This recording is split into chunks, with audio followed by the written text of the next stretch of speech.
पाठ 18 अव्यय अविकारी शब्द इनडेक्लाइनेबल वर्ड्स। निम्नलिखित वाक्यों को ध्यान पूर्वक पढ़िए और समझिए। लड़का बहुत तेज दौड़ता है। एक वचन, लड़के बहुत तेज दौड़ते हैं। बहुवचन, लड़की बहुत तेज दौड़ती है। स्त्रीलिंग, लड़कियाँ बहुत तेज दौड़ती हैं। बहुवचन, लड़कों ने बहुत तेज दौड़ लगाई। कारक, काल। इन वाक्यों में वचन, लिंग, कारक और काल के कारण संज्ञा तथा क्रिया में तो बदलाव आया है, लेकिन बहुत तेज शब्द समूह ज्यों का त्यों है। यह लिंग, वचन, कारक और काल से अप्रभावित है। इस प्रकार के शब्द अव्यय अथवा अविकारी शब्द कहलाते हैं। जिन शब्दों में लिंग, वचन, कारक अथवा काल के कारण कोई परिवर्तन नहीं होता है, उन्हें अव्यय या अविकारी शब्द कहा जाता है। अव्यय के भेद। Kinds of indeclinable words. अव्यय के 5 भेद होते हैं। 1. क्रिया विशेषण। 2. संबंध बोधक। 3. समुच्चय बोधक। 4. विस्मयादि बोधक। 5. निपात। क्रिया विशेषण। एडवर्ब। जो शब्द क्रिया की विशेषता बताते हैं उन्हें क्रिया विशेषण कहते हैं। जैसे जीवेश बहुत सोता है, चीता तेज दौड़ता है, नीति प्रतिदिन विद्यालय जाती है। ऊपर दिए वाक्यों को ध्यान से पढ़िए तथा इन प्रश्नों के उत्तर देखिए। जीवेश कितना सोता है? उत्तर, बहुत। चीता कैसा दौड़ता है? उत्तर, तेज। नीति कब विद्यालय जाती है? उत्तर, प्रतिदिन। इन तीनों प्रश्नों के उत्तर क्रिया की विशेषता बता रहे हैं, अतः ये क्रिया विशेषण हैं। क्रिया विशेषण के निम्नलिखित 4 भेद होते हैं। 1. रीतिवाचक। 2. स्थानवाचक। 3. कालवाचक। 4. परिमाणवाचक। 1. रीतिवाचक क्रिया विशेषण। Adverb of manner. वे शब्द जिनसे हमें यह पता चलता है कि कार्य करने का ढंग या तरीका कैसा है, उन्हें रीतिवाचक क्रिया विशेषण कहते हैं। उदाहरण, दादाजी धीरे धीरे चलते हैं। तेंदुआ अचानक झाड़ियों से निकला। धावक तेज दौड़ता है। इन वाक्यों में धीरे धीरे, अचानक तथा तेज शब्द रीतिवाचक क्रिया विशेषण हैं, क्योंकि ये क्रमशः चलते, निकला तथा दौड़ता क्रियाओं के ढंग संबंधी विशेषता बता रहे हैं। 2. स्थानवाचक क्रिया विशेषण। Adverb of place. वे शब्द जिनसे हमें यह पता चलता है कि क्रिया कहाँ संपन्न हो रही है, उन्हें स्थानवाचक क्रिया विशेषण कहते हैं। उदाहरण, विभा यहाँ नहीं रहती, कृपया ऊपर चले जाइए, आगे देखकर कदम बढ़ाइए। इन वाक्यों में यहाँ, ऊपर तथा आगे शब्द स्थानवाचक क्रिया विशेषण हैं, क्योंकि ये रहती, चले जाइए और कदम बढ़ाइए क्रियाओं की स्थान संबंधी विशेषता बता रहे हैं। 3. कालवाचक क्रिया विशेषण। Adverb of time. काल का अर्थ है समय। वे शब्द जिनसे हमें यह पता चलता है कि क्रिया संपन्न होगी, हो रही है अथवा हुई, वे कालवाचक क्रिया विशेषण कहलाते हैं। उदाहरण, अतुल प्रातः काल मंदिर जाता है। परसों मेरा जन्मदिन है। तुम वहाँ कभी कभी खेलते हो। इन वाक्यों में प्रातःकाल, परसों तथा कभी कभी शब्द कालवाचक क्रिया विशेषण हैं, क्योंकि ये क्रमशः मंदिर जाता है, जन्मदिन है तथा खेलते हो क्रियाओं की समय संबंधी विशेषता बता रहे हैं। 4. परिमाणवाचक क्रिया विशेषण। Adverb of quantity. वे शब्द जो हमें क्रिया की मात्रा या परिमाण का बोध करवाते हैं, उन्हें परिमाणवाचक क्रिया विशेषण कहते हैं। उदाहरण, आप कम बोलते हैं, बहुत अधिक टहलोगे तो थक जाओगे। अंकुर बहुत खेलता है। यहाँ कम, अधिक और बहुत शब्द परिमाणवाचक क्रिया विशेषण हैं, जो बोलते, टहलोगे और खेलता क्रियाओं की मात्रा संबंधी विशेषता प्रकट कर रहे हैं। विशेषण तथा क्रिया विशेषण में अंतर। संज्ञा अथवा सर्वनाम की विशेषता बताने वाले शब्दों को विशेषण कहा जाता है, जबकि क्रिया से पहले जुड़कर क्रिया की विशेषता बताने वाले शब्दों को क्रिया विशेषण कहते हैं। जैसे नमन अधिक पुस्तकें पढ़ता है, इस वाक्य में अधिक शब्द पुस्तकें की विशेषता बता रहा है। पुस्तकें संज्ञा शब्द है तथा अधिक विशेषण शब्द है। अब इस वाक्य को पढ़ो। नमन अधिक पढ़ता है, इस वाक्य में अधिक शब्द क्रिया विशेषण है, क्योंकि यह क्रिया पढ़ता की विशेषता बता रहा है। विशेषण तथा क्रिया विशेषण के कुछ अन्य उदाहरण। विशेषण क्रिया विशेषण। सरस नीले जूते पहनता है। सीमा जल्दी जल्दी बोलती है। यह चाकू तेज है। चीता तेज दौड़ता है। तुम्हारा लेख सुंदर है। तुम सुंदर लिखते हो। यह भी जाने, कुछ शब्द क्रिया विशेषण की भी विशेषता बताते हैं। ये भी क्रिया विशेषण ही कहलाते हैं। जैसे अनीता बहुत तेज दौड़ी, यहाँ बहुत शब्द तेज की विशेषता दर्शाता है। संबंध बोधक प्रीपोजिशन वे अव्यय शब्द जो संज्ञा अथवा सर्वनाम शब्दों का संबंध वाक्य के अन्य शब्दों के साथ जोड़ते हैं, उन्हें संबंध बोधक अव्यय कहते हैं। जैसे पेड़ के ऊपर चिड़िया का घोंसला है। अवधेश दादी के यहाँ जा रहा है। मैं तुम्हारे घर के पास खड़ी हूँ। ऊपर दिए वाक्यों में आए शब्द के ऊपर, के यहाँ तथा के पास क्रमशः पेड़, दादी तथा घर संज्ञा शब्दों के साथ जुड़कर उनका संबंध वाक्य के अन्य शब्दों के साथ बता रहे हैं। अतः ये संबंध बोधक अव्यय हैं। संबंध बोधक अव्यय के भेदों को 3 आधारों पर विभाजित किया जा सकता है। 1. प्रयोग के आधार पर, 2. व्युत्पत्ति के आधार पर, 3. अर्थ के आधार पर।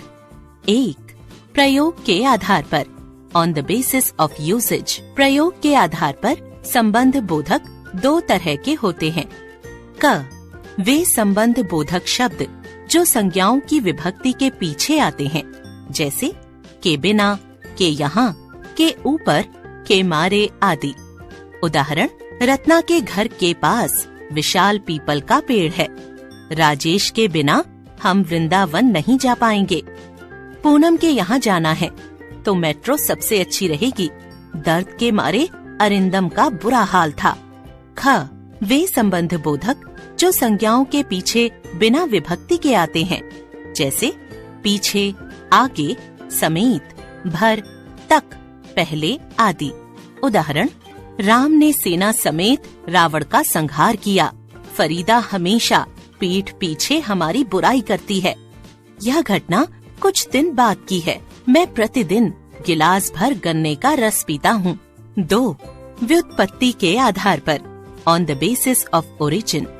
व्युत्पत्ति के आधार पर संबंध बोधक के 2 प्रकार हैं। क. मूल संबंध बोधक, जैसे तक, भर, समेत, बिना आदि। ख.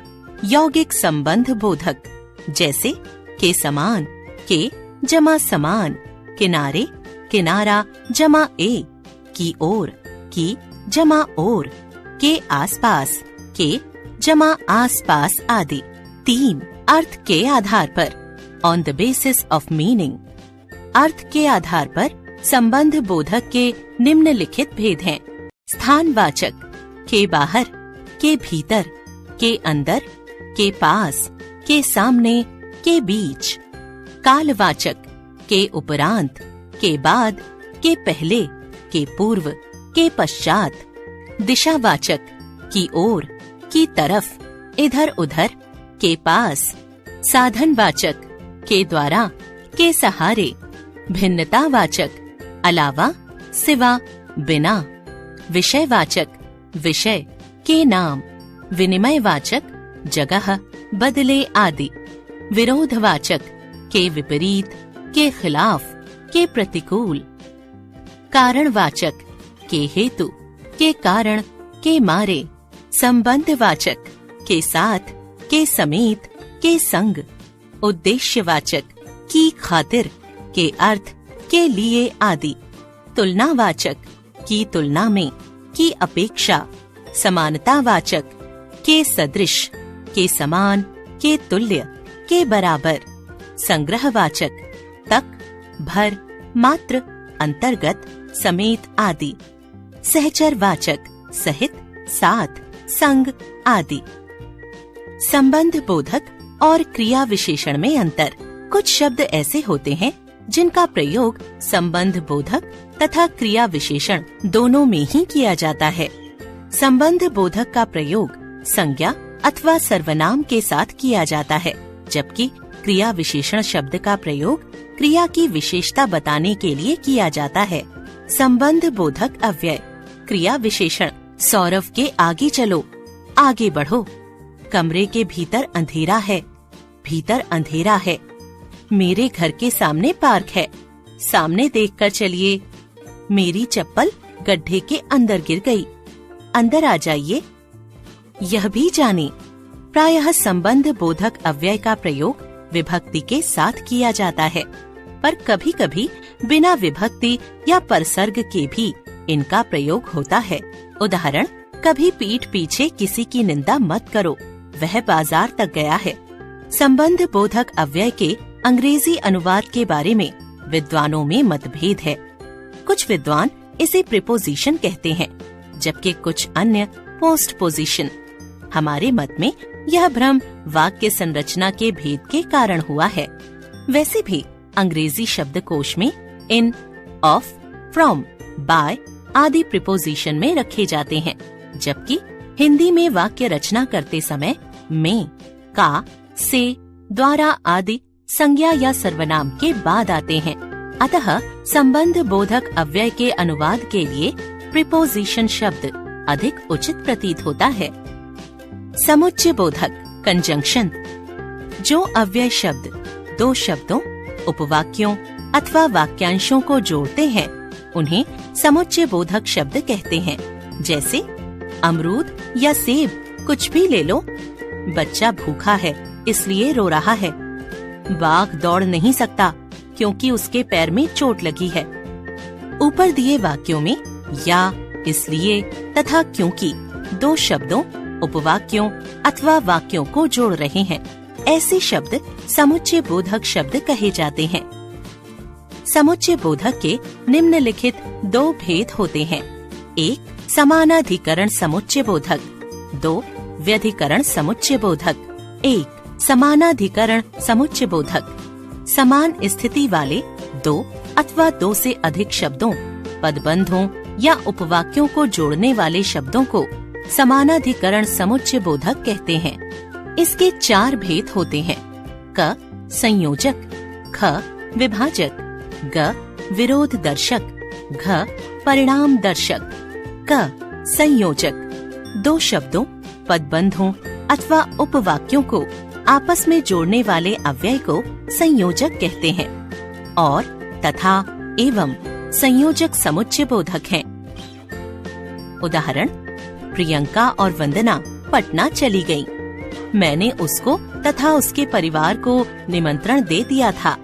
इन वाक्यों में और, व तथा संयोजक समुच्चय बोधक हैं। ख, विभाजक।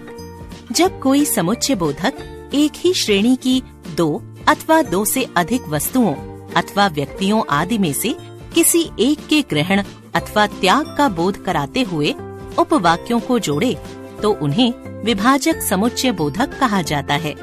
जैसे या, न, न, चाहे, चाहे, ना, न अथवा चाहे आदि। उदाहरण, यह रजत की पेंसिल है या नारद की? चाहे तो यह साड़ी ले लो, चाहे वह सूट। इन वाक्यों में या तथा चाहे, चाहे विभाजक है। ग, विरोध दर्शक। दो वाक्यों में परस्पर विरोध प्रकट करके उन्हें जोड़ने वाले अथवा प्रथम वाक्य में कही गई बात का निषेध दूसरे वाक्य में करने वाले अव्यय को विरोध दर्शक समुच्चय बोधक कहा जाता है। जैसे परंतु, किंतु, लेकिन आदि। उदाहरण, अजय तेज है किंतु वह कामचोर है। मेरा भाई शताब्दी ट्रेन से आने वाला था परंतु वह नहीं आया। इन वाक्यों में किंतु और परंतु विरोध दर्शक समुच्चय बोधक हैं। घ परिणाम दर्शक, प्रथम वाक्य का परिणाम या फल दूसरे वाक्य में बताने वाले शब्दों को परिणाम दर्शक समुच्चय बोधक कहा जाता है, जैसे इसलिए, अतः आदि। उदाहरण, रमन आश्वस्त था, इसलिए उसने मेरी बात नहीं मानी। बारिश हो रही थी, अतः मैं बाहर खेलने नहीं गया। इन वाक्यों में इसलिए और अतः अव्यय प्रथम वाक्य का परिणाम दूसरे वाक्य में बताते हैं, अतः ये परिणाम दर्शक समुच्चय बोधक हैं। 2 व्यधिकरण समुच्चय बोधक, एक अथवा एक से अधिक उपवाक्यों को मुख्य वाक्य से जोड़ने वाले शब्दों को व्यधिकरण समुच्चय बोधक कहते हैं। इसके 4 भेद होते हैं। क कारणवाचक, ख स्वरूपवाचक, ग उद्देश्यवाचक, घ संकेतवाचक।